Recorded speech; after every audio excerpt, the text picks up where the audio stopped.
Alhamdulillah, last few days of Ramadan, I explained the meanings of a few of those sentences or statements which Muslims often say. And many things in religion we do, but we don't make effort to understand. While religion basically is to understand, thinking. So last week I was explaining the meaning of Alhamdulillah, and I said actually even when the problems come, there are also favor from Allah subhanahu wa ta'ala. But before that, I would like to explain what really Iman means. Iman in Islam, and then we'll come to the favors of Allah subhanahu wa ta'ala in the problems. So Iman is also one of those words which we don't understand. So everybody use the word Iman. All the Muslims, and they read the Quran and they read the translation. But it's very, very, I've seen a commentary in the books of the Hadith where people explain to Iman, there is not much understanding. So we have to understand what Iman means. Iman is the basic thing. But in the Quran, Iman has two conditions. The first condition in the Iman of the Quran is that people must make effort to open their eyes and mind. Look around you, think properly, and make sense of the things. So Iman is thinking and understanding. The first thing in the Quran is that Iman needs to think and to understand. Look around you, look yourself, what you are, how you are made, every single thing. And then, try to understand, try to make sense. And then the second thing is, then believe. Once you understood properly, then believe. So there's no Iman before understanding, before thinking. Now you see, everybody in Muslim world, they say we are believers. Without thinking, without understanding. That's not Iman. That's why Quran says, قَالَتِ الْأَعْرَابُ آمَنَّا قُلْ لَمْ تُؤْمِنُوا وَلَكِنْ قُولُوا أَسْلَمْنَا وَلَمَّا يَدْخُلِ الْإِيمَانُ فِي قُلُوبِكُمْ. Arab people will say that we are believers. Say you are not believers. Your Iman has not come to your heart and mind. You are only Muslim. You only have got belonging to Islam. You don't have Iman. Iman comes from thinking, understanding, and when you think and understand, then you believe. The two conditions for Iman. The first one is to think and understand, and the second condition is then to believe. And Allah subhanahu wa ta'ala has mentioned for this Iman, there are so many verses in the Quran, to make you to go around and look in the world, in the universe, and yourself. But also Allah has mentioned the stories of the prophets like Ibrahim alayhi salam, Musa alayhi salam, and Idris alayhi salam, and many prophets and messengers who have been thinkers, who just think and understand, and they have Iman. So Iman comes from understanding and thinking properly. So that keep in mind. Meaning is, Allah subhanahu wa ta'ala wants you to worship Him with your mind. He does not want you to worship and your mind is somewhere else. No. He does not want you to say that I believe in Allah, you don't know what it means. He does not want you to say I believe in Allah's books and you don't know what it means. That's not Iman. Iman is to understand and think properly and then make sense and then believe. So he mentioned the stories of many prophets. Ibrahim alayhi salam is one of them, because Ibrahim alayhi salam is the one in the Quran who is the example for all the believers. And the meaning of Iman Islam in the Quran have been explained by Ibrahim alayhi salam. He is the one who explains the both meanings of both words properly. Before Iman, what Ibrahim alayhi salam has been described in the Quran is as being Hanif. So Hanifiyya is actually the real condition for Iman. Hanifiyya means once you understand and think properly, then you become convinced that the only one who you can worship is Allah, no one else. So Hanif means someone who turns away from all the things to Allah alone. That's what Hanif means. And his life actually is Hanif. The beginning of his life is Hanif. So once you become Hanif, then Iman comes. So Quran mentioned Ibrahim alayhi salam had grown up in a society where people used to worship idols. They used to worship stars, moon and sun. His own father used to make idols. So he has grown up in a society which actually is all idol worshippers. So when you grow up in a society like that, you think like them. Like in India, people grow up among Hindus. So Hindus worship idols. So people worship idols. Even if there are people who are great philosophers in India, great thinkers and scientists, but still they worship idols. Because they have grown up in that environment, they cannot think differently. Ibrahim alayhi salam, Quran says about him that when Ibrahim was a child, he was a thinker. وَلَقَدْ آتَيْنَا إِبْرَاهِيمَ رُشْدَهُ مِنْ قَبْلِ وَكُنَّا بِهِ عَالِمِينَ. Ibrahim from the very beginning had rushd. Rushd means that mind which thinks and understands and makes sense of the things. You can see many children, they always want to make sense of the things. They have so many questions. So that is the sign the child is Rashid. He is Rashid, he thinks and he understands properly. Ibrahim alayhi salam, Quran says he had rushd. He was a thinker. Ibrahim alayhi salam, when he saw his father worshipping idols, so he said to his father, Ya abati, O my father, lima ta'budu ma la yasma'u wa la yubsiru. O my father, why do you worship those things which don't see, don't hear? Wa la yughni anka shay'an, they cannot benefit you. You know, they can't harm you, they can't benefit you, they are not any benefit for you. You can see, though he has grown up in the same environment, he thinks differently. So one of the conditions of a believer is that believer basically has got this intellectual mind. And actually Ibrahim al-Islam has this courage.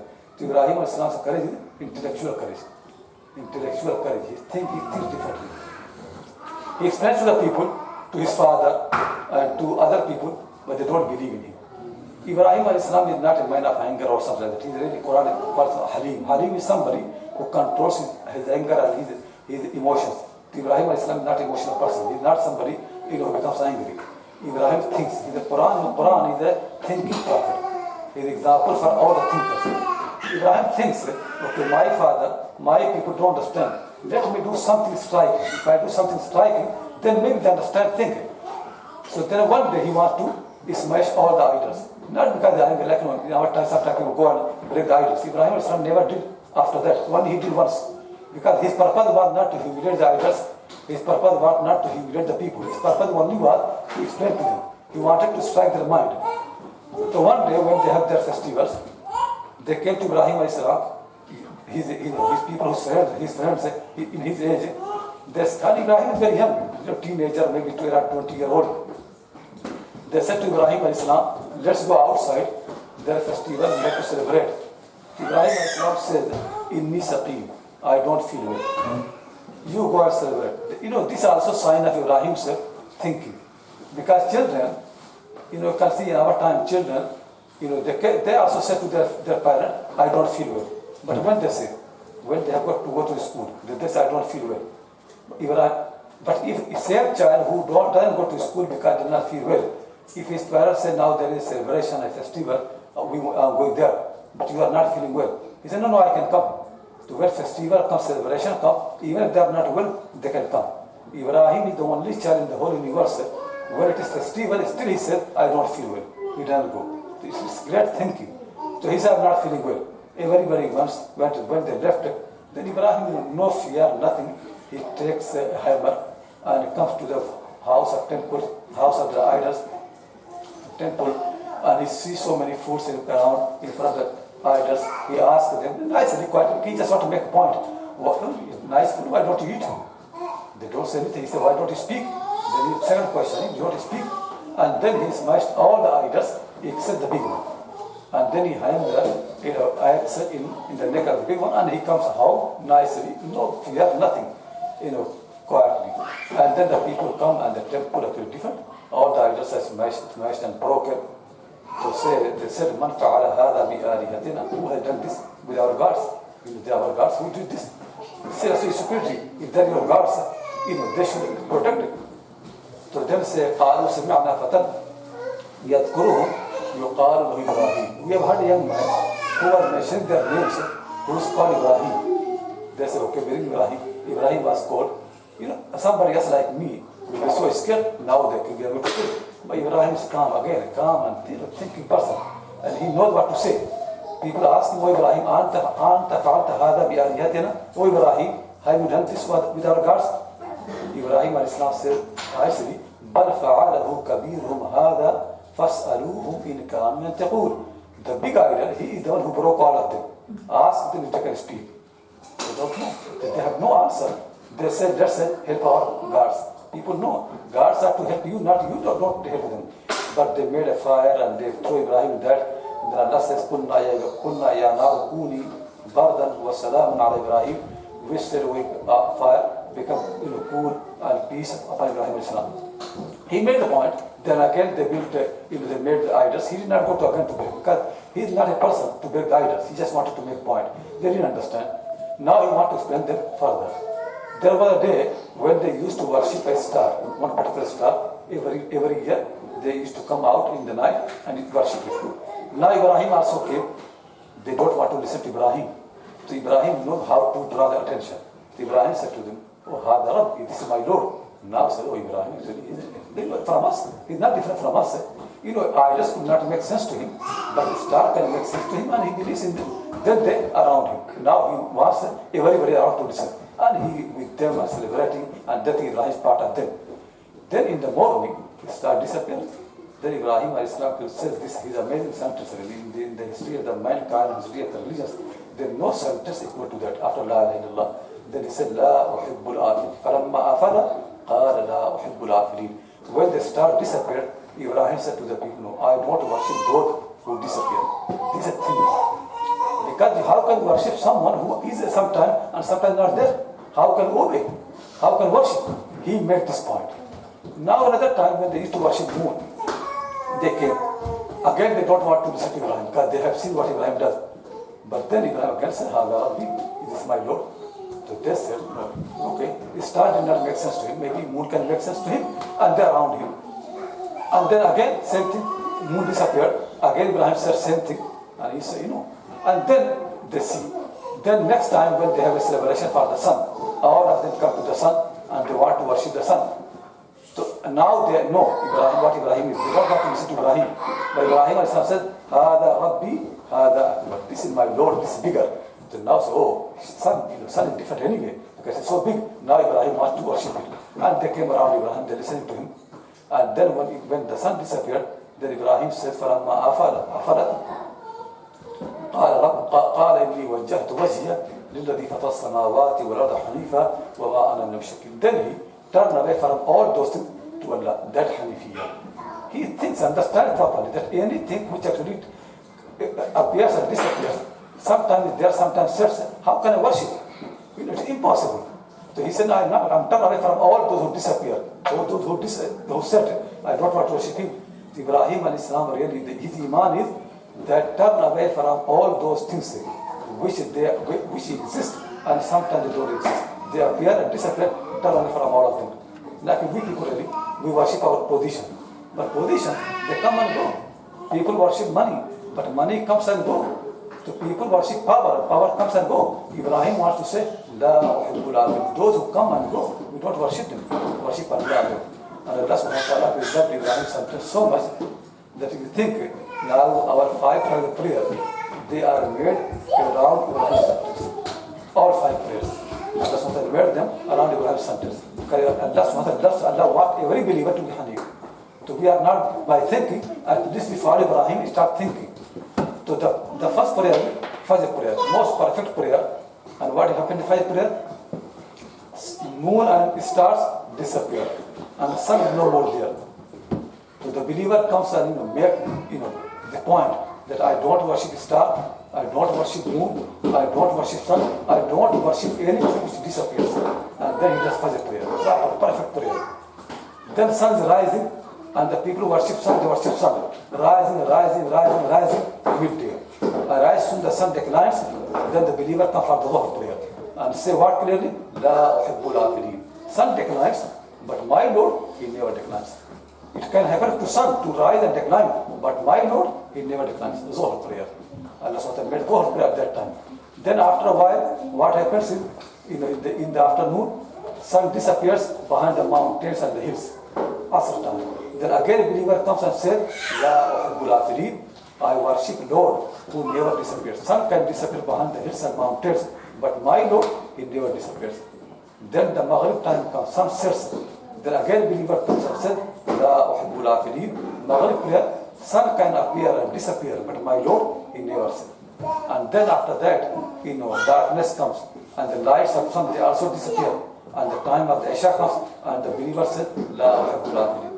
So this is actually thinking. Ibrahim's thinking is anything in the universe which sometimes exists and sometimes does not exist. Don't worship them. turn away from them. Be Hanif, turn away from them. Ibrahim the Hanif. Hanif means when you turn away from everything and come to Allah alone.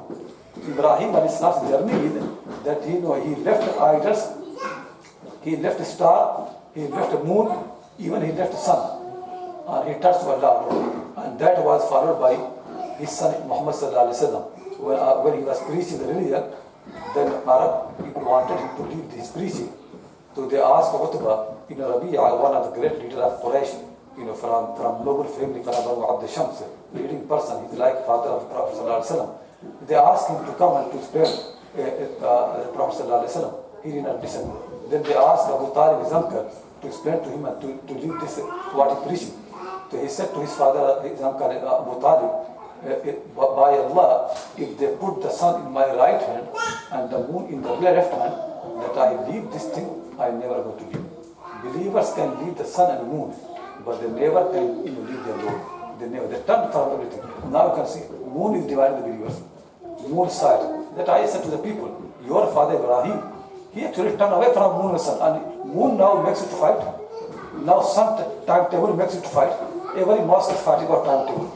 And your father has no intention, no attention to sun and moon. Sun and moon cannot draw his attention.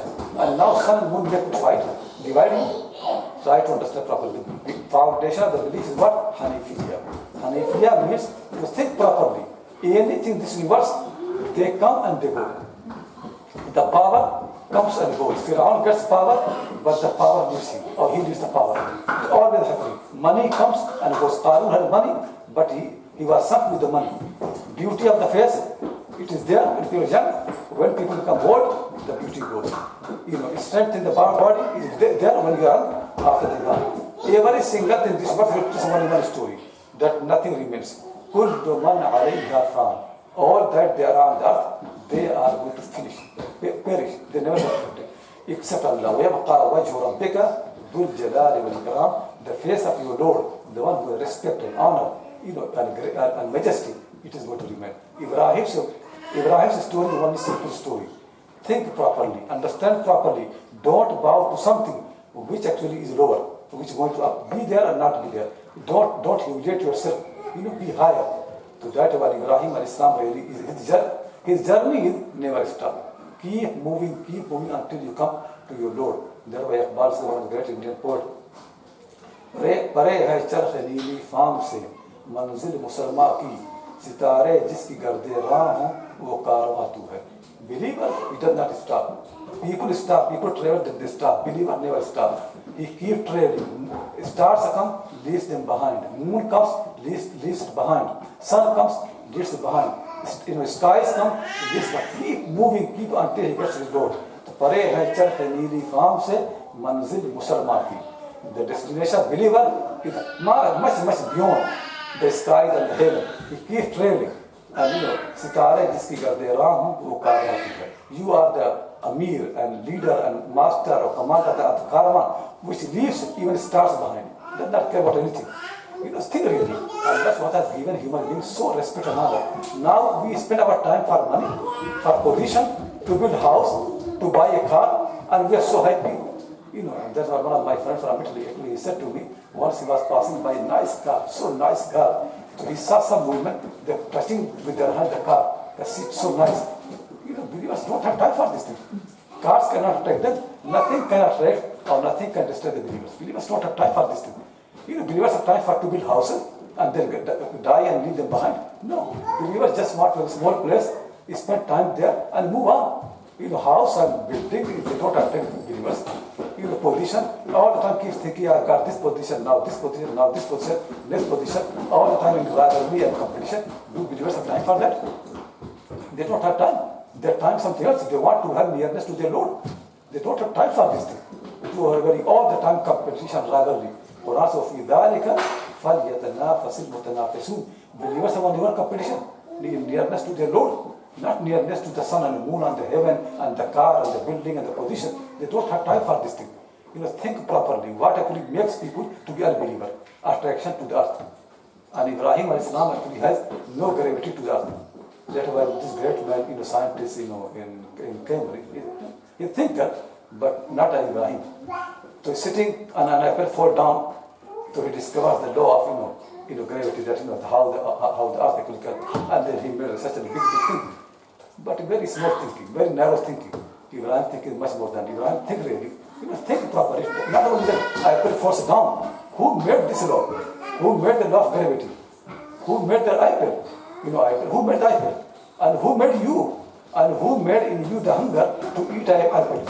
Think properly. Who made all that? And who made you? And why made you? Ibrahim's question never starts with the gravity of the earth. It goes beyond that. Ibrahim is not attracted to the earth. Ibrahim is beyond the earth. He wants to make people know earth is too narrow for you, too small for you. Even if they gave you all the earth, nothing. It does not have any value. That's why one of the great poets of India, Amir Khusru Rahimahullah Ta'ala, he said very nicely, हर दो आलम कीमते खुद गुफ्तई निर्ख बाला कुन की अर्जानी हुनूस. You say your price is both worlds, this world and hereafter. If they give you both worlds, then you can be sold. Your price is this world and paradise. They give you paradise in this world, then people can buy you. Say no. They say your price is this world and that one. Say no. Just say it is still cheap. हर दो आलम कीमते खुद गुफ्तई. You made your price both worlds. निर्ख बाला कुन, raise your price. Still you are cheaper. People can't buy you. This world cannot buy you. This world is too low, too mean to buy you. It is not at 100 pounds, 1,000 pounds. Think really, if a small child, baby crying, and you cannot buy his mother by giving millions of pounds, can you buy his mother? Tell a baby, I take your mother and give you 1 million pounds. He's going to be happy? 2 million pounds, 3. And ask a baby, I want to give you a child. Tell a child, I want to take your mother, but give you the whole universe. He's going to be happy? No. Believers' relation to their Lord is much, much higher. Believer only can be happy when they get their Lord. Nothing else. Nothing can make them happy.